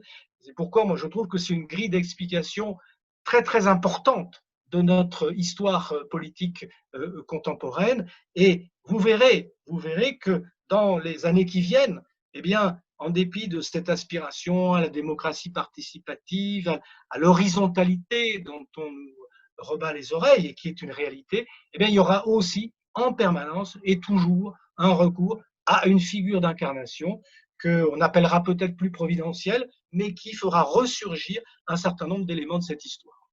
Et je vous remercie pour votre attention. Merci beaucoup, merci pour cette conférence très intéressante et aussi très complète. Est-ce que vous avez encore un petit peu de temps à nous accorder pour quelques questions? Écoutez, on va prendre quelques minutes, mais j'ai été un peu long. Très bien, merci. Donc pour les questions, vous avez deux possibilités. Soit vous écrivez directement la question à l'écrit et je la lis à Jean Garrigue, ou alors vous m'indiquez dans le chat que vous avez une question, je vous ouvre le micro et vous la posez oralement. Voilà.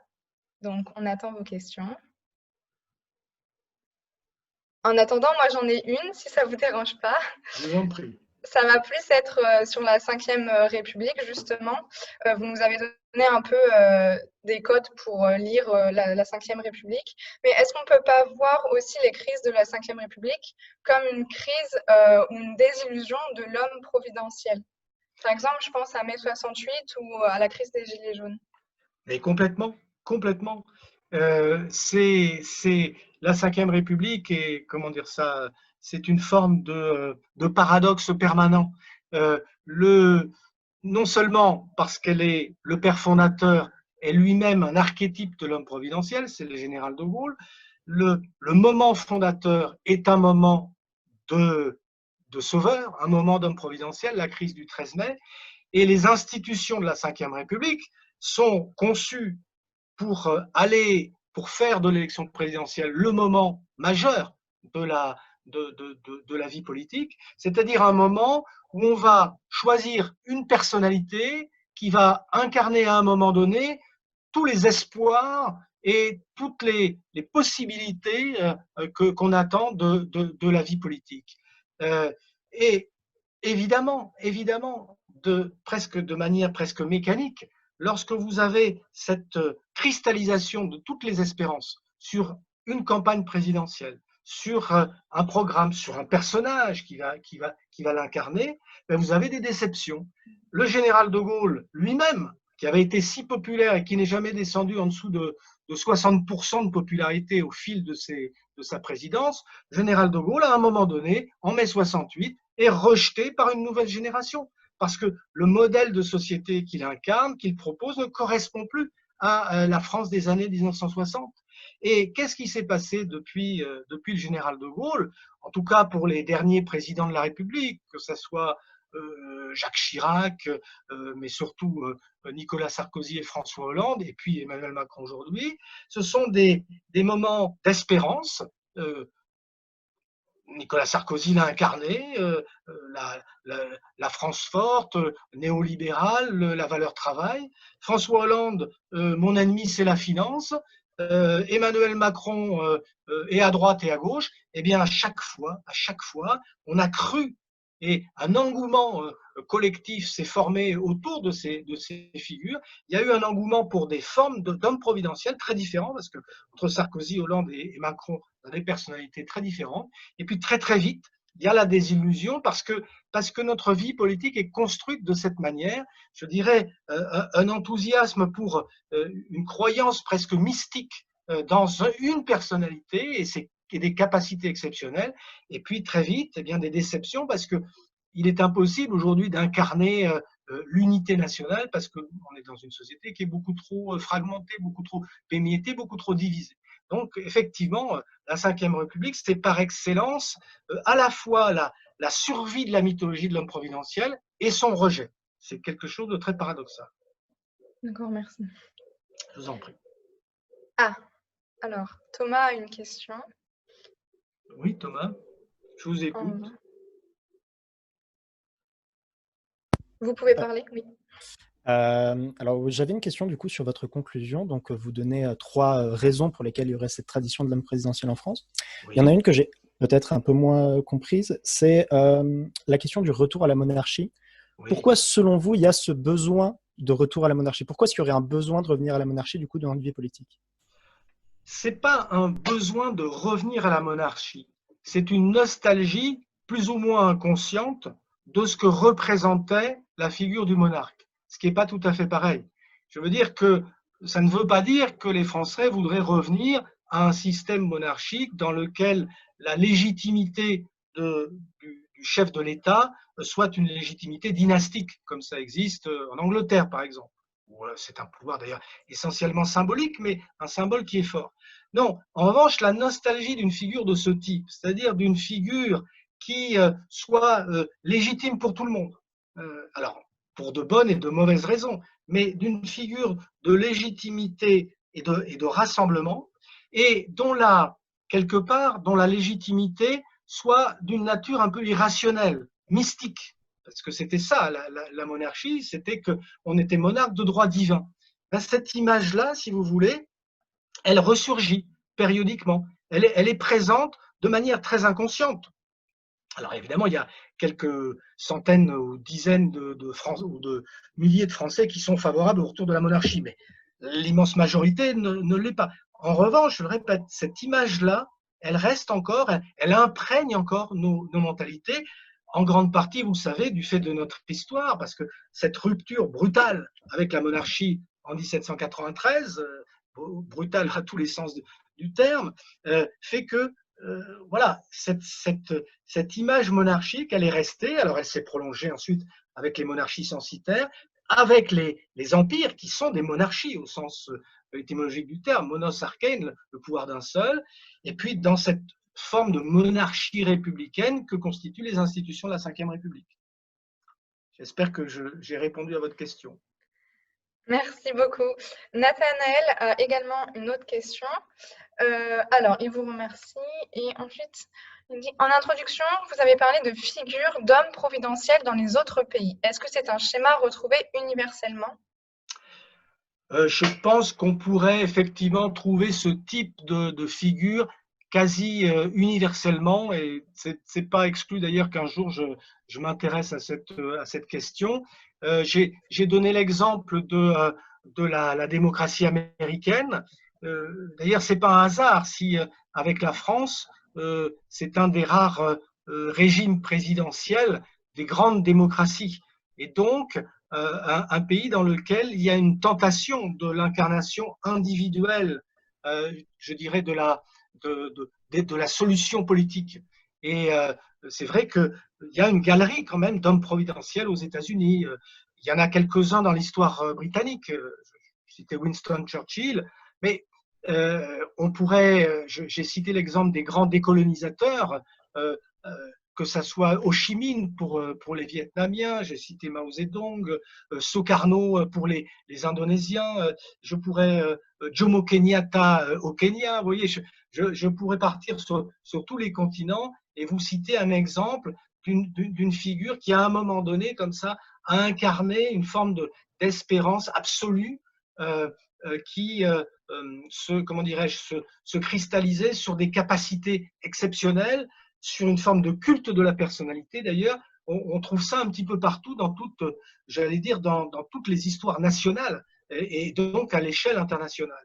Mais ce qui est caractéristique de la France, c'est que c'est d'abord très surprenant parce que c'est totalement contradictoire avec notre histoire, avec le fil conducteur de notre histoire depuis la Révolution française. Le fil conducteur de notre histoire depuis la Révolution française, c'est donner des solutions collectives aux politiques, c'est-à-dire les représentants du peuple, la convention d'abord, et puis les assemblées qui décident collectivement. Et là, vous voyez ressurgir périodiquement une figure, une personnalité, quelqu'un d'exceptionnel, je le répète, comme une sorte de figure de monarque ou d'empereur qui ressurgit dans un pays qui a pourtant la culture de la représentation parlementaire, de la représentation collective. Donc c'est très troublant et je le répète, c'est quelque chose que vous pourrez trouver un peu partout. En revanche, pas de cette manière, pas d'une manière aussi fréquente. Et à mon sens, la clé, c'est que, par exemple, dans tous les pays qui sont encore des monarchies en Europe, il y en a beaucoup, hein, entre l'Espagne, les pays scandinaves, la Grande-Bretagne, etc., ben, vous avez cette figure comment dirais-je, de rassembleur légitimé par l'histoire, par la culture et parfois par la religion. Bon, cette figure, c'est le monarque. Bon. Dans des pays comme l'Allemagne ou l'Italie, ils ont été vaccinés par l'homme providentiel à cause du totalitarisme, à cause de l'Allemagne. Donc, il y a une méfiance envers ce type de figure providentielle, parce qu'elles ont donné Hitler et Mussolini. Et c'est un peu le cas en Espagne aussi, parce que ça avait donné Franco, au Portugal, parce que ça avait donné Salazar. Mais en France, on n'a pas enfin, on pourrait se souvenir du maréchal Pétain, mais disons qu'il est noyé dans une autre histoire, qui est celle du général de Gaulle. Donc voilà, on a quelque chose qui est international en réalité, mais avec une spécificité française qui est la récurrence de cette figure. D'accord, merci beaucoup. On va prendre une dernière question et après on vous libère. C'est celle de Malouane. Bonjour, merci pour la conférence. On a pu voir différentes échelles de l'homme providentiel. Mais en tant que professeur dans le secondaire, on voit qu'il y a une volonté de déconstruire en fait ces hommes providentiels. La figure de Boulanger, elle est mal perçue, celle des Bonaparte également. Donc, est-ce qu'on peut penser qu'à travers cette déconstruction de part de la République, il y a aussi une volonté de détruire cette figure pour empêcher sa résurgence en France, du moins? Oui, c'est certain, c'est certain. Parce que c'est une figure qui est en contradiction avec l'esprit originel de la construction républicaine. Vous savez, je citais tout à l'heure l'exemple de Gambetta.